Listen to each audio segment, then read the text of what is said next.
Everyone, हम class continue करते हैं। हम देख रहे थे क्या, केमिकली प्रेसिपिटेशन से जो निर्मित होगा हम लोग का सेडिमेंट्री रॉक, उसके बारे में। तो ये जो हमारा पानी है, ये कई खनिजों को अपने साथ क्या कर लेता है, घोल करके ले जाता है।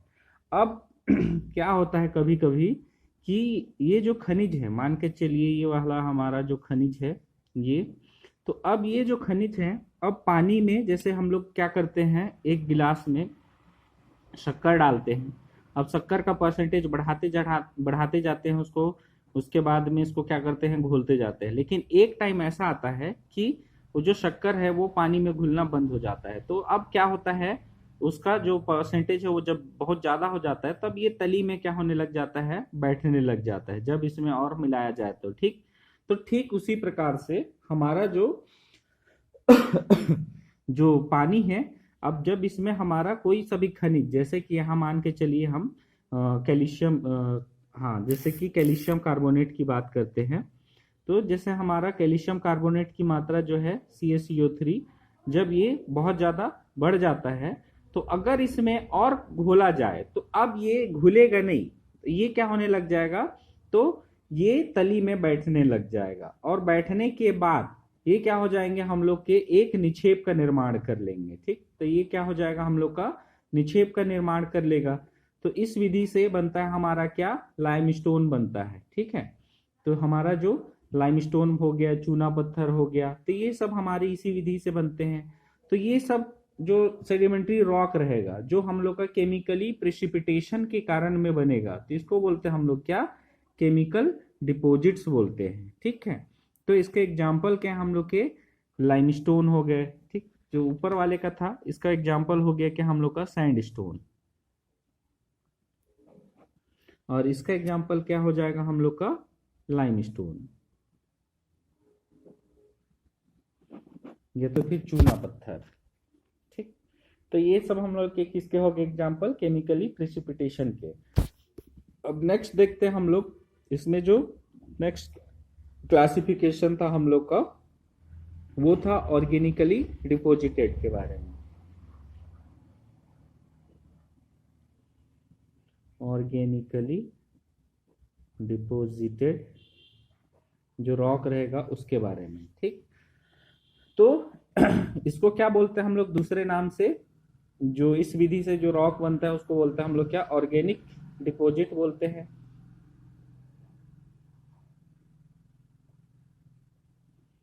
ऑर्गेनिक डिपॉजिट्स बोलते हैं। ठीक है, तो इसका निर्माण कैसे होगा हम लोग का, कि ये पुराना सेल वाला भूल जाइए। अब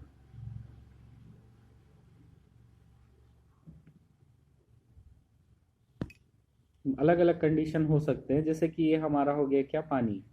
ठीक है, तो ये हो गया पानी। अब यहाँ क्या रहता है, हम लोग के बहुत सारे जीव जंतु रहते हैं, जैसे कि आप लोगों ने स्नेल्स देखा होगा। ठीक, स्नेल्स देखा है, मछली देखा है। ठीक, तो ये सब क्या करते हैं, जैसे हम लोग का जो स्नेल हो गया, ये पानी का कैल्शियम कार्बोनेट अपने सेक्रेट करता है, मतलब अपने धारण करता है और अपना शेल बनाता है। तो ठीक उसी प्रकार से जैसे जैसे ये अपने जीवन काल में इन कैल्शियम कार्बोनेट जो पानी में घुले रहते हैं, इन सबको उपयोग करता है। अब मरने के बाद में कहाँ चला जाता है, तली में चला जाता है। ठीक, तो इस प्रकार से हम लोग का जो कभी कभी इस विधि से भी बहुत ज्यादा क्या हो जाता है, यहाँ पर निक्षेप हो जाते हैं हमारे ऑर्गन, ये सब।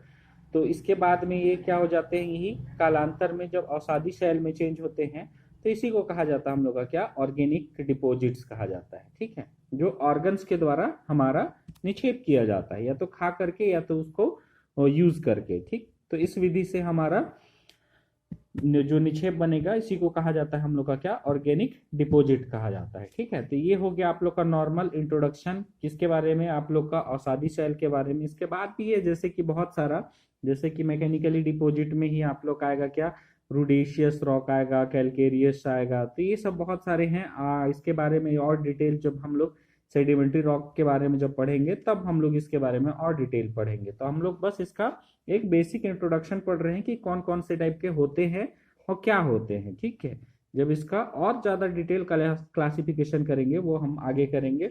तो अब देखते हैं हम लोग, ये तो सेडिमेंट्री रॉक के बारे में सीख गए हम लोग कि सेडिमेंट्री रॉक क्या होता है। सेडिमेंट्री रॉक पुराने शैलों से निर्मित होता है। कैसे निर्मित होता है, कौन कौन से प्रकार के होते हैं, ये सब सीख गए।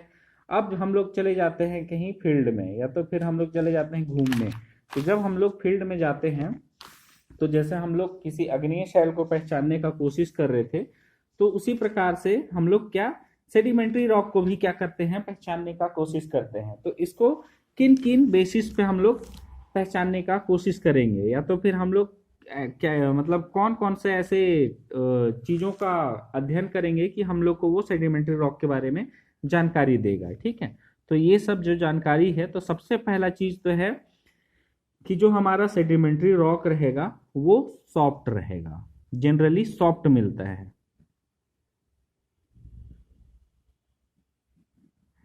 जनरली क्या मिलता है हम लोग का, सॉफ्ट मिलता है।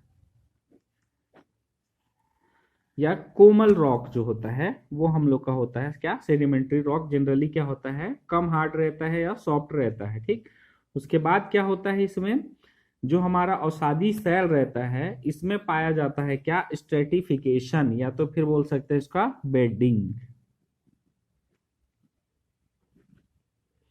बेडिंग्स पाया जाएगा। कैसे पाया जाएगा वो देखिए, ये बता देते हैं।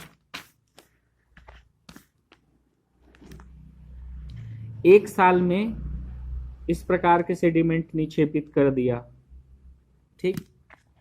अब फिर दूसरे सालों में वो अलग प्रकार के अवसाद या तो फिर दूसरे जो अवसाद रहेंगे उनको निक्षेपित करेगा, ठीक। तीसरे साल में दूसरे प्रकार के, तो एक साल में वो एक ही लेयर निक्षेपित करता है। तो अलग अलग सालों में वो क्या करेगा, अलग अलग लेयर्स को निक्षेपित करेगा, ठीक। तो जब ये क्या होगा, हार्ड होगा, ऊपर से प्रेशर वेशर पड़ेगा, तो जब ये सेडिमेंट्री रॉक बनेगा तब भी तो हम लोग को इसी अलग अलग हम लोग को सीक्वेंस या तो संस्तर में दिखाई देगा ना।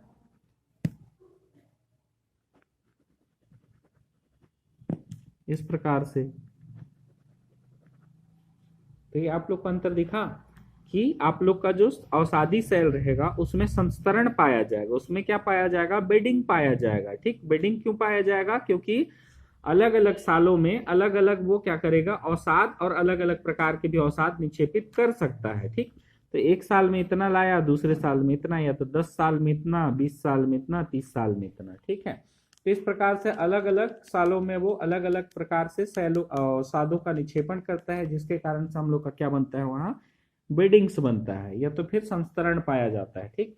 तो जो हमारा अवसादी सेल रहेगा तो उसमें हम लोग का मोस्ट कॉमन रहेगा क्या, बेडिंग या संस्तरण, ठीक। तो ये सब मिलेंगे। इसके अलावा इसमें बहुत सारे संरचनाएं मिलती हैं,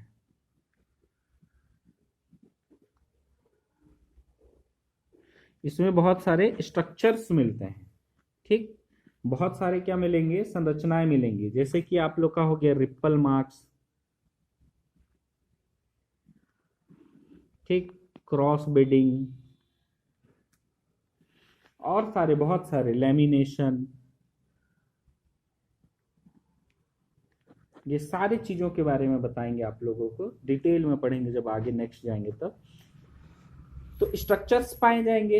रिपल मार्क्स क्या होता है, आप लोग का जो झुर्री देखे है ना बूढ़े दादी लोग का, तो वैसे ही आप लोग का जो अवसादी सेल रहेगा उसमें आप लोग का झुर्रीदार आप लोग का संरचना प्रिजर्व हो जाएगा, ठीक है। तो ये सब आप लोग का संरचना मिलेगा। क्रॉस बेडिंग आप लोग का क्रॉस क्रॉस फॉर्म में मिलेंगे, ठीक है।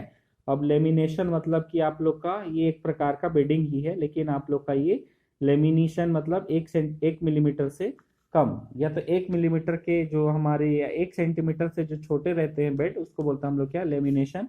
तो ये सब जो संरचनाएं हैं ये हम लोग को कहाँ मिलेंगे, अवसादी सेल में मिलेंगे। और साथ में हम लोग को क्या मिलेगा, इसमें फॉसिल मिलेगा, ठीक, ठीक है। तो ये सब हम लोगों का अवसादी सेल का पहचानने का तरीका है कि आप लोग का वो सॉफ्ट रहेगा, उसमें संस्तरण पाया जाएगा, विभिन्न प्रकार की संरचनाएं मिलेंगी, उसमें जीवाश्म की भी उपस्थिति हो सकती है, हमेशा नहीं मिलेगा, आप लोग को कभी कभी जीवाश्म भी मिलेगा, लेकिन मोस्टली हम लोग को जो जीवाश्म मिलता है वो हम लोग को सेडिमेंट्री रॉक में मिलता है, ठीक।